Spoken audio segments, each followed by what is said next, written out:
விழுப்புரம் அடுத்த கோலியனூரில் கோடை வெயிலின் தாக்கத்தை தீர்க்க தேமுதிக சார்பில் தண்ணீர் பந்தல் திறக்கப்பட்டது.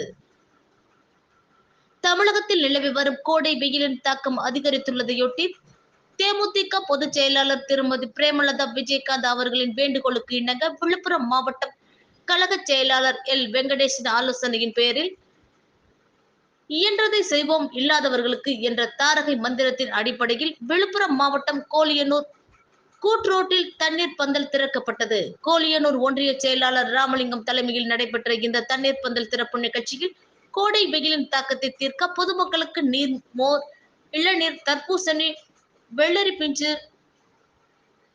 மற்றும் குளிர்பானங்கள் வழங்கப்பட்டது. இதில் மாநில பொதுக்குழு உறுப்பினர் வி. எஸ். பிரகாஷ், ஒன்றிய துணை செயலாளர் வெங்கடேஷ், மகளிர் அணி ஒன்றிய துணை செயலாளர் மல்லிகா, மகளிர் அணி துணை செயலாளர் ரீனா, ஒன்றிய பொருளாளர் பாலமுருகன், மாவட்ட நிர்வாகி எஸ். டி. ஆர். ஞானவேல், ஒன்றிய துணை செயலாளர் டி. பிரகாஷ், கோலியனூர் கிளைக்கழக செயலாளர் காமராஜ், நிர்வாகிகள் மணிகண்டன், பாஸ்கரன், பிரசாத், இளங்கோ உள்ளிட்ட ஏராளமான நிர்வாகிகள் கலந்து கொண்டனர்.